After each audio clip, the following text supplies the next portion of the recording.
C'est l'heure du sonneur. Et pour commencer cette matinale, on va parler du loup, le loup qui suscite tant et tant de débats pour son impact sur le travail des éleveurs et ses attaques sur les troupeaux. D'ailleurs, si vous souhaitez une émission vraiment qui pousse le sujet à fond, je vous invite à visionner notre interview de Bruno Lecomte du 25 janvier 2024 où il explique très bien le sujet. Mais ce qui va nous intéresser aujourd'hui, c'est une polémique au sujet du décompte du nombre de loups en France et des tirs de défense.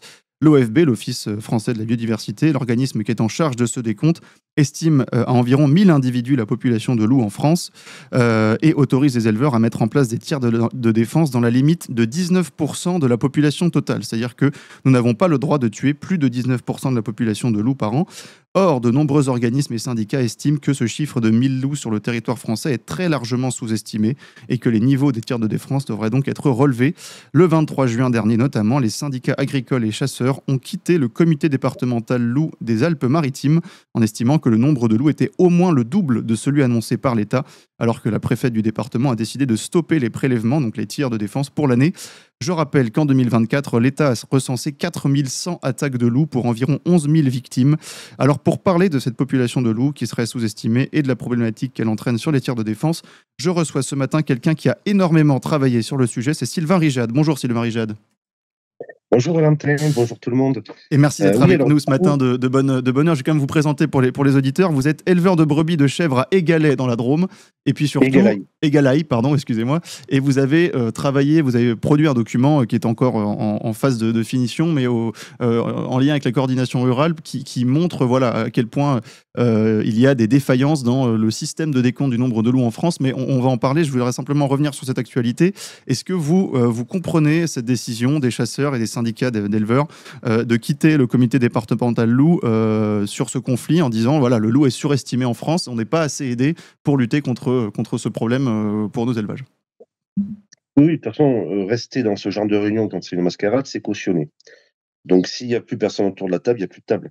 Et c'est clair. Donc moi, oui, je comprends tout à fait, puisqu'il y a une forte sous-évaluation. Et d'ailleurs, je vais reprendre votre introduction. Vous avez dit, et c'est une erreur qui est faite tout le temps, parce qu'il y a c'est quelque chose qui est entretenu. Vous avez dit qu'on tuait 19% de la population de loups en France chaque année. Alors j'ai dit que l'État n'autorisait pas plus. C'est bien ça, on est d'accord que c'est l'État qui pose le plafond. Oui, non, mais c'est ça. Mais en revanche, c'est complètement faux. En fait, si vous voulez, les 19%, c'est un calcul qui est fait sur l'effectif de l'année précédente et en général sur l'effectif provisoire. C'est-à-dire, cet effectif, c'est l'effectif qui est donné sortie d'hiver, c'est-à-dire c'est l'effectif minimum.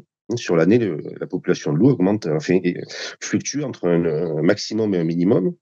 Et ce quota est donc calculé sur l'effectif minimum de l'année précédente, mais il s'applique sur l'effectif maximum, c'est-à-dire sur la totalité de la population de l'année où les tirs sont appliqués.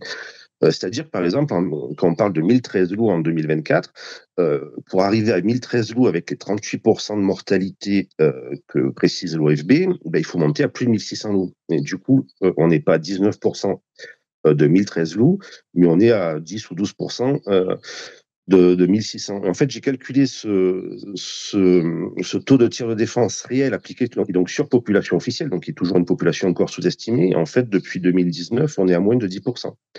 Donc ça, c'est Alors comment vous expliquez cette différence? Comment vous expliquez qu'il y ait ce mensonge-là? Une manipulation. C'est une manipulation des chiffres. Si vous voulez, ce chiffre, toute cette partie-là est faite par des scientifiques. Donc à l'OFB, il y a essentiellement M. Duchamp qui revient énormément. Pour le CNRS, c'est M. Jimenez. Monsieur Jimenez, c'est un biostatisticien qui est considéré comme une référence nationale en la matière pour le calcul des démographies en population animale. C'est des gens qui peuvent pas se tromper sur des valeurs comme ça. C'est entretenu.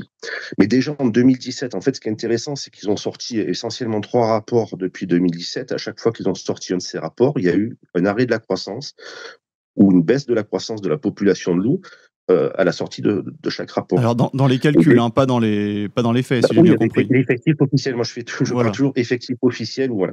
D'accord. C'est-à-dire par exemple en 2017, alors que les tirs de défense représentaient 10% de la population estimée, donc minimale de l'année N-1, il parlait déjà de 42% de mortalité des loups et que ça devenait insupportable.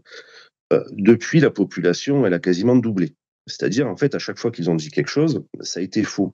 Et ils ont eu des gros problèmes parce que la croissance des meutes, par exemple, donc les meutes sont suivies par des opérations. Donc en prospection, il y avait ce qu'on appelait les opérations par hurlement provoqué, c'est-à-dire que sur le terrain, on allait avoir peut-être un système qui allait être mis en place avec, sur une période de quelques heures le soir, différents postes d'observation où les gens allaient faire des hurlements, imiter le loup et voir s'il y avait des réponses. Donc les hurlements sont faits en même temps, et puis on voyait s'il y avait des réponses, et puis on pouvait dire, s'il y a 2 réponses simultanément, c'est qu'il y a bien 2 reproductions, enfin, parce que là on peut différencier les voix des louveteaux des adultes, et c'est comme ça en fait qu'il fonctionnait. Il y avait une prospection, c'était un chiffre déjà sous-estimé, mais il y avait une prospection.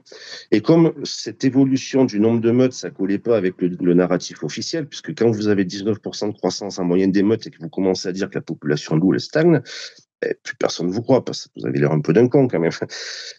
Donc, qu'est-ce qu'ils ont fait? C'est qu'ils ont commencé par arrêter, par baisser l'effort de prospection, c'est-à-dire que l'effort de prospection, ils l'ont baissé d'un facteur 3, et puis ensuite, ils ont complètement arrêté le suivi des meutes. Donc, ce que vous êtes en train de dire, pour que tout le monde comprenne, c'est que on a une population qui, dans la réalité de loups, augmente tous les ans, et comme ça ne collait pas avec le narratif qui était de dire que le loup était une espèce en danger et qu'il fallait donc la protéger et donc limiter forcément les tirs de défense des éleveurs, on a décidé de casser le thermomètre. On a arrêté de rechercher les loups pour dire, vous voyez que la population de loups n'augmente pas. Mais le problème, si vous voulez, c'est qu'ils donnent des chiffres, et quand il y a des signaux du terrain qui vont à l'encontre de ces chiffres, en fait, qui prouvent que c'est l'inverse, on arrête de mesurer cet élément, puisque ça vient perturber. Voilà, pour vous donner un ordre d'idée, moi je fais du suivi loup depuis 2018, j'ai 14 pièges photos avec un... Oui, alors concrètement, du suivi loup pour vous, quelles sont les techniques que vous utilisez pour vous, au contact du terrain, estimer le nombre de loups que vous avez dans votre région, dans la Drôme? Alors, ce qu'on peut faire à des échelles locales un peu plus grandes, à mon échelle à moi, c'est du suivi de terrain. Donc, j'ai 14 dispositifs de caméra automatique. Donc, ça me permet d'avoir des images de loup et de temps en temps un passage à effectif complet. Donc, c'est ce qui me permet de dire, cette année, il y avait tant de loups sur ma meute, par exemple. En revanche, à des échelles territoriales plus grandes, c'est beaucoup plus compliqué de faire ça. Mais la génétique telle qu'elle est utilisée, en fait, c'est un très très bon moyen. C'est-à-dire, si vous ne mettez pas la génétique dans les mains de l'OFB du CNRS, c'est un très très bon moyen. Donc la génétique, c'est-à-dire repérer des traces de loups sur le terrain, sur des carcasses, par exemple? Voilà, au niveau du réseau loup, entre autres, un des éléments qui alimente la génétique principale, c'est le ramassage de crottes. C'est 80% des indices de prospection, c'est des crottes, donc il va y avoir une analyse génétique. Sur les matériels génétiques qui sont pas trop dégradés, on peut descendre jusqu'à une identification individuelle. Et après, en fait, on regarde combien de loups différents sont détectés et combien de fois les loups détectés sont détectés plusieurs fois. C'est-à-dire ce qu'ils appellent la méthode de capture, marquage, recapture. C'est-à-dire on regarde les proportions de loups qui sont détectés une fois, de loups qui sont détectés 2 fois, etc. C'est une très très bonne méthode. Le problème qu'il y a, c'est qu'en fait, l'OFB et le CNRS utilisent différentes modélisations qui faut une recette, quoi. Et il y a des éléments qui viennent brider l'expression de la génétique. C'est-à-dire, si vous voulez, que les modèles qu'ils utilisent, ça en dit beaucoup plus long sur ceux qui les font que sur le nombre de loups qu'il y a. Et quand on utilise la génétique pour contrôler ça, il y a 2 façons de faire. Donc, il y a la méthode CMR, comme on dit, en regardant les proportions de chaque détection, et à partir de là, on peut définir le nombre d'individus qui n'est pas détecté. Et l'autre partie, c'est de regarder à partir des dépouilles, puisqu'il y a 223 dépouilles, par exemple, en 2024, qui ont permis d'avoir une identification génétique. Et ces dépouilles, ça représente, donc si on prend l'effectif officiel, ça représente 22%. Donc, c'est quand même une fraction de la population, c'est un échantillon solide. Et il suffit de regarder, par exemple, chez ces loups, donc moi, ce que j'ai fait, c'est que j'ai regardé sur l'année de la découverte de la dépouille, plus l'année précédente, si ces loups étaient connus. Et je me suis aperçu, par exemple, que le taux de détection en 2024 de ces loups, sur un an et demi en moyenne, il était que de 25%. Donc, quand l'OFB... Attendez, le taux de détection, c'est 25% du nombre de loups en France? Il n'y avait que 25% de ces dépouilles de loups qui étaient connus génétiquement. D'accord. Donc, une fois qu'on a ce chiffre-là, il suffit de comparer avec ce que dit l'OFB. Donc, l'OFB dit on a 1013 loups et on a 576 profils génétiques différents. Ça veut dire, ils disent, nous détectons 57% de la population de loups. Voilà, c'est simple. Donc 25% à 57%, on va dire il y a un bon facteur 2. Oui. Donc c'est pas possible. Donc vous estimez, vous, que la population de loups est au moins le double de ce que dit l'OFB? Oui. Je veux dire, les indices génétiques disent ça, en fait, oui. Moi, j'ai évalué avec deux méthodes différentes et j'arrive toujours sur le même résultat. Après, on peut faire d'autres relations. Il y a une étude qui est sortie en Provence, c'est en 2021, Roda, où ils expliquent avec un chien de détection, par exemple, un chien de détection, donc il va détecter les crottes de loup, le chien détecte 4 fois plus de profils génétiques que les humains. Et dans le cadre du réseau, c'est des humains qui ramassent les crottes avec un plan d'échantillonnage qui est assez restreint d'ailleurs. Donc c'est aussi un ordre de grandeur qui cadre. Donc oui, aujourd'hui, on est en mesure de dire que la population est fausse et d'un facteur 2 à 2,5. L'estimation de la population est fausse, on peut le dire avec certitude, et on peut dire avec certitude aussi, vu les méthodes qui sont employées, quand on reprend tout l'historique des communications, des rapports, etc., on peut dire que c'est quelque chose qui a été voulu. La question, c'est par qui. Ça a été voulu, donc vous pensez que l'État masque volontairement le nombre de loups en France? L'État, je ne sais pas. En tout cas, l'OFB et les institutions qui sont... Les scientifiques qui signent les rapports et les publications, eux, on a leur nom, on sait qui c'est. La grosse question qui se pose, c'est qu'au sein de l'OFB, par exemple, il y a la direction Pôle Grand Prédateur avec une directrice, un directeur adjoint. Après, il y a la direction des polices, je ne sais plus comment ils appellent exactement, des polices et connaissances. Et après, il y a le directeur général. La question qui se pose, c'est de savoir dans tous ces directeurs-là qui est au courant ou pas. Moi, je ne pense pas que ce soit une volonté d'État parce que nous avons la politique de cohabitation la plus volontariste d'Europe. Par contre, l'État est obligé, ça on comprend tout à fait, est obligé de s'appuyer sur le travail des scientifiques pour mettre en place ces politiques publiques. C'est-à-dire, si je suis un scientifique et que je suis un activiste écologique ou un directeur d'agence et que je veux intervenir sur les politiques publiques, en fait, il y a deux options qui sont assez productives. La première, c'est de tricher sur les effectifs et dire que la population, nous, là, elle va pas bien à cause des tirs. Ils nous ont dit ça depuis 2017. Donc, en fait, il suffit de regarder l'historique pour voir qu'à chaque fois, ils se sont trompés. À chaque fois, ils ont été obligés de faire des gros rattrapages de population parce que les indices du terrain, ils disaient l'inverse. Et ensuite, l'autre élément, c'est de dire le tir de défense, on ne sait pas trop, c'est efficace, c'est pas efficace, ça peut faire augmenter les prédations. Voilà. Et ça, c'est assez intéressant. Il y a une étude qui est sortie, je ne sais plus, en 2022, quelque chose comme ça, avec Oksana Grant, donc OFB et CNRS. Et cette étude, c'est pareil, les conclusions sont fausses. C'est-à-dire que par rapport à la méthodologie employée, ce qu'ils ont regardé, les conclusions n'ont aucun lien, en fait. En gros, ce qu'ils disent, c'est que dans un tiers des cas, le tir fait baisser les prédations. Dans un tiers des cas, il n'y a pas de changement. Et dans un tiers des cas, il y a une augmentation des prédations. Toujours. Seulement, la seule chose qui est regardée dans cette étude, quand on regarde la méthodologie pure et simple, c'est de dire dans combien de cas, quand on tue un seul loup, il y a une évolution, c'est-à-dire que s'il y a une baisse des prédations quand on tue qu'un seul loup, ça veut dire qu'il n'y a qu'un seul loup sur ce territoire-là qui avait des curseurs comportementaux incompatibles avec la protection des troupeaux. C'est ça que ça dit. C'est-à-dire la seule chose qu'elle regarde, c'est dans quelle proportion la situation, le tir de défense intervient sur une situation où il n'y a qu'un loup qui pose problème. Ah oui, c'est intéressant comme méthode de calcul. Mais aussi, si vous avez 2 ou 3 ou 4 loups qui posent problème, c'est très facile de comprendre que d'en tuer un seul ne change rien. Alors, il nous reste peu de temps, Sylvain Rijad, mais je voulais quand même revenir parce que vous m'avez transmis un document de plus de 50 pages qui est encore en cours de finalisation, mais qui montre en fait, qui détaille en fait toutes ces erreurs de calcul de l'OMS, enfin ces erreurs, pas de l'OMS, de l'OFB, pardon, excusez-moi. Mais je voulais quand même revenir aussi sur les relations que vous avez eues avec l'OFB, puisque vous leur avez demandé aussi, vous, personnellement, des pièces pour pouvoir accompagner votre travail. Donc, vous êtes basé sur les données de l'OFB et ils vous ont donné des réponses. Soit ils ne vous ont pas répondu du tout, soit ils vous ont donné des réponses un petit peu curieuses. Alors, comment est-ce que vous... qu'est-ce que vous avez vécu au contact de l'OFB dans ces derniers mois ? Mais on parle un mur. En fait, voilà, tant que vous demandez des choses très générales, ils sont très sympathiques. Dès que vous commencez à relever des problèmes, par exemple, il y avait un document, on m'a transmis un document où il y avait un nombre de meutes qui correspondait pas à un document publié. Donc ça, c'est un document interne. Je demande pourquoi c'est quoi cette différence, pourquoi il y a une différence de chiffres.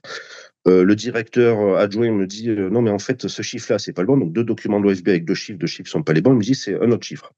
Mais je dis, mais je comprends pas pourquoi sur la publication en fait officielle, il y a pas ce chiffre-là et pourquoi c'est pas corrigé. Et là, il y a sa supérieure hiérarchique qui lui envoie un message, sauf que une directive, sauf que moi j'étais en copie, elle a pas fait attention, et puis elle met, mais on n'est pas obligé de lui répondre dans la foulée, 3 points de suspension. Il peut patienter, 3 points de suspension. Ah oui. Voilà, c'est un peu, voilà, c'est l'OFB, quoi. Ils savent qu'ils trichent parce que sinon ils ne se comporteraient pas comme ça. S'ils voulaient vraiment savoir si le chiffre est bon ou pas, on travaillerait ensemble. Mais dès qu'on pose des questions mais qui sont dans le vrai, ou ils répondent pas, ou ils répondent à côté. Moi, j'ai par exemple le directeur de l'OFB qui m'a reproché de poser des questions à 2 reprises. Il me dit oui, mais quand on répond à une de vos questions, vous en posez une autre. Vous savez, c'est comme le génie de la lampe. Voilà, vous avez droit à 3 vœux. Vous n'avez que droit. Après 3, c'est fini. Bon, on voit en tout cas qu'il y a un vrai malaise en tout cas autour de ce décompte de loups et qu'il serait bien d'en faire la lumière. Sylvain Rijad, on fera d'ailleurs une émission plus large quand vous aurez terminé ce document en partenariat d'ailleurs avec la coordination rurale, je crois. Donc on vous souhaite bon courage pour la suite. Amis, on vous l'avait promis et ça y est, on se développe, on ouvre de nouvelles émissions. Vous avez déjà connu et rencontré les Tintins pour leur nouvelle émission des Tintins qui marche très fort. Évidemment, l'émission d'André Berkoff. Cette semaine sort une nouvelle émission scientifique où on va tenter de poser de véritables questions sur des débats scientifiques qui ne sont pas fermés, contrairement à ce que on veut nous faire croire. Donc pour toutes ces émissions et encore d'autres, comment reprendre le pouvoir politique aussi, une autre émission à suivre, et puis des émissions historiques, géopolitiques et bien d'autres qui vont arriver. Il nous faut de la place, parce que évidemment la première chaîne est déjà très prise par toutes les émissions et diffusions du matin notamment.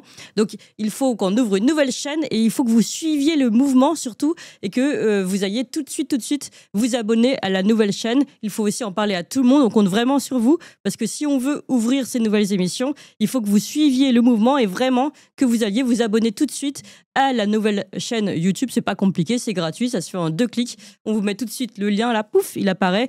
Le lien, vous pouvez vous abonner. C'est Toxin Plus, c'est ça, la nouvelle chaîne YouTube, Toxin Plus, pour toutes les émissions de l'après-midi.